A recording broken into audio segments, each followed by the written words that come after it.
Olá, sejam bem-vindos a mais um Arroz com Feijão, um quadro do podcast Prato de Ciência, iniciativa da Faculdade de Engenharia de Alimentos da Unicamp.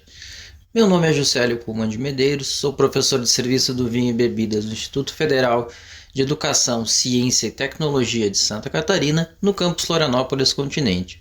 Sou licenciado em Viticultura e Enologia pelo Instituto Federal de Educação, Ciência e Tecnologia do Rio Grande do Sul e mestre em Ciência e Tecnologia de Alimentos pela Universidade Federal do Rio Grande do Sul.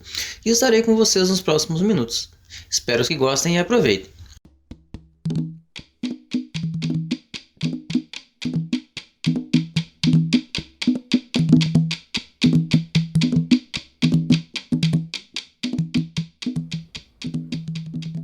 Arroz com feijão.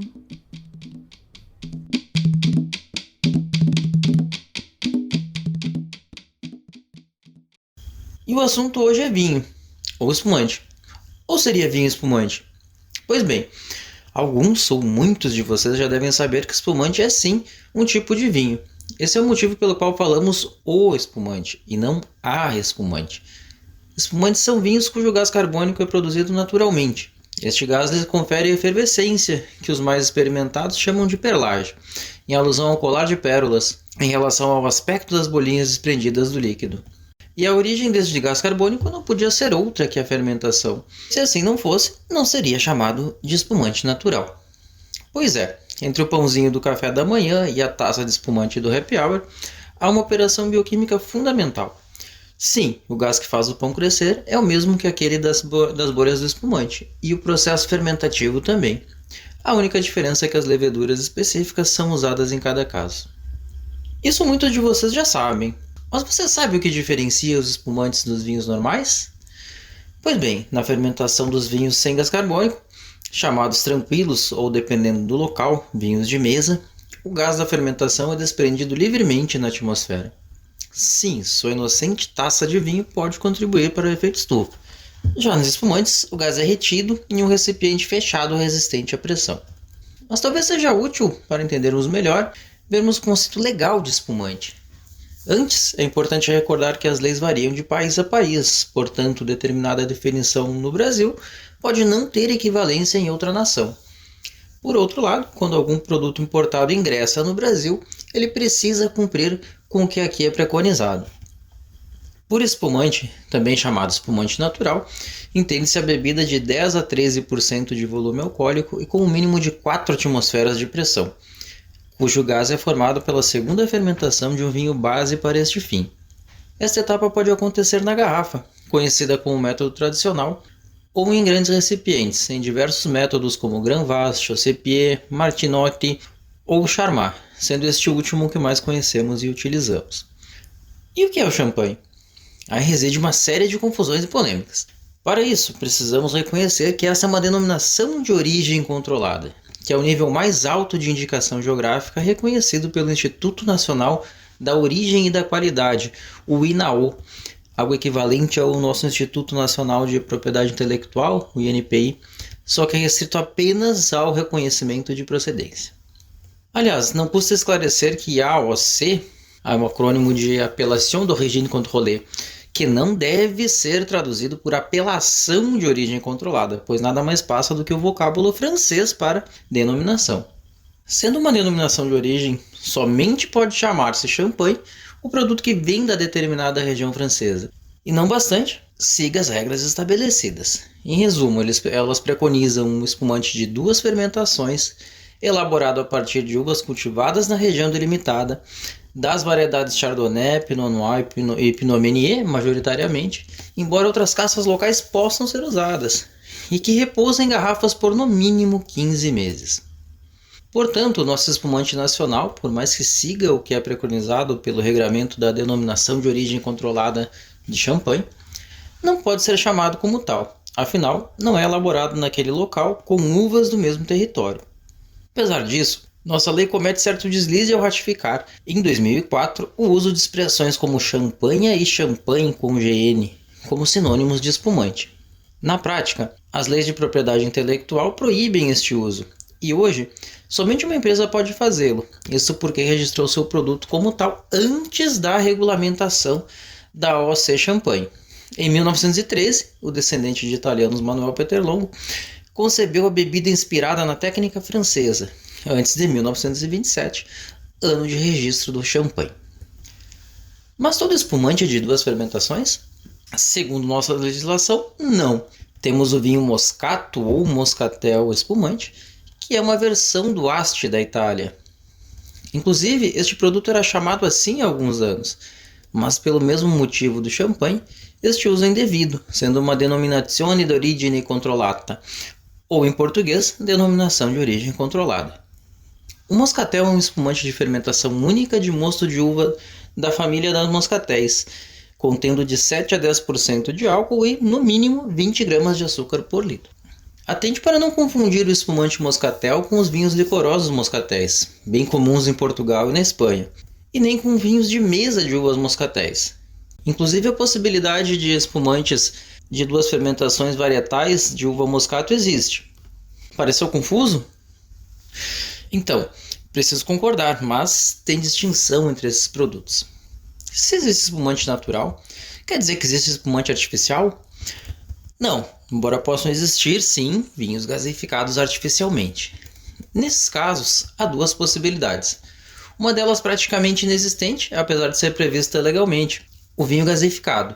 É praticamente um produto análogo ao espumante natural, com teor alcoólico de 7 a 14% e pressão de 2,1 a 3,9 atmosferas, ocasionada pela gaseificação por qualquer processo.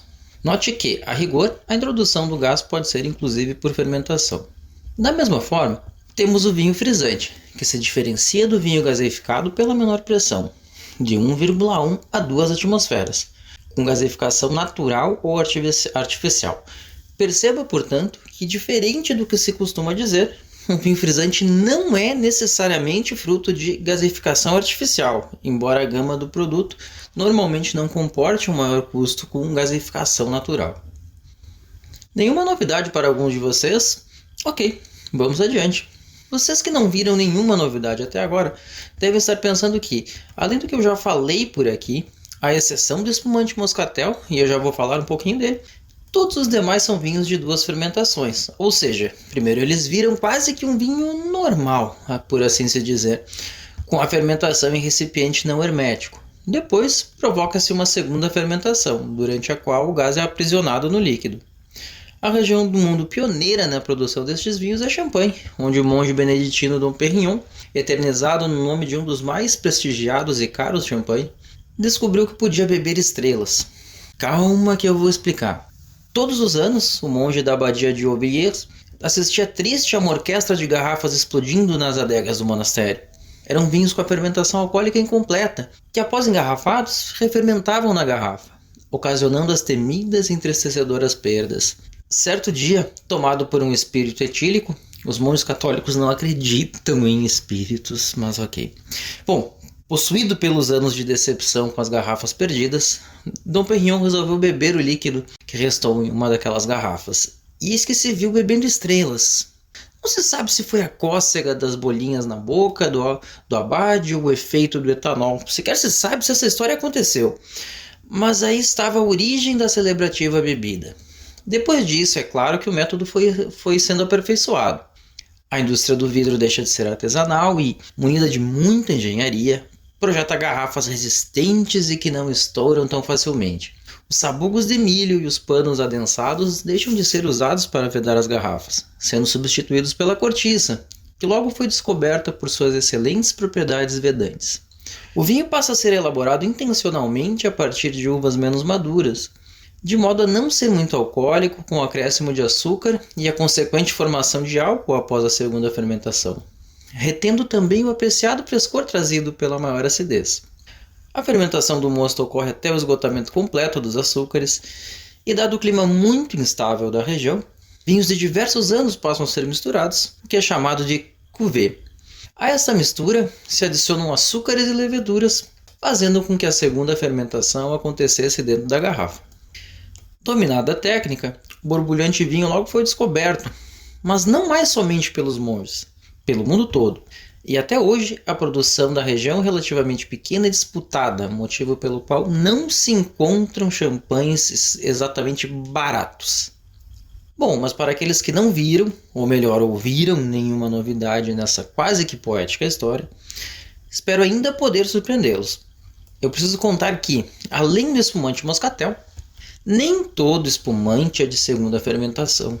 E que não, champanhe não foi o primeiro espumante elaborado, embora até hoje seja o mais célebre e modelo para o mundo.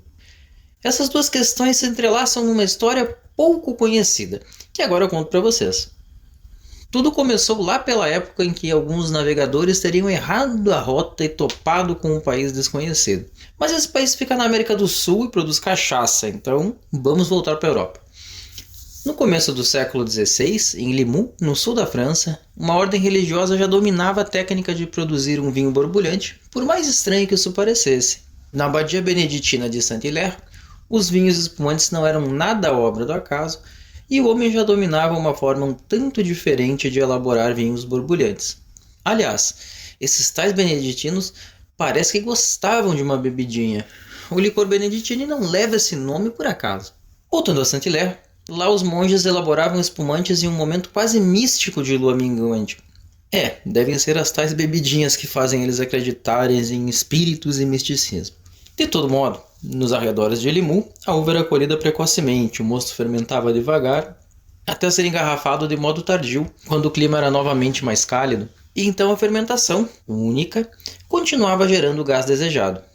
Assim acontecia la méthode ancestrale, ou em bom português, o método ancestral. O método ancestral, portanto, consiste na elaboração de um espumante de fermentação única, que inicia como um vinho normal, tão normal quanto um monge vendo estrelas, e que próximo aos estágios finais da transformação dos açúcares em álcool é separado das suas borras, resfriado e engarrafado, para que complete a fermentação na garrafa, tornando-se assim naturalmente gasoso. É dessa forma que são elaborados alguns espumantes que estão super em alta hoje e se projetam como descolados, como vinhos sem uso de aditivos e coadjuvantes enológicos, nos quais o frescor predomina. Esses vinhos são chamados de pétinat, que é a abreviatura de pétillant naturel, algo como espumante natural.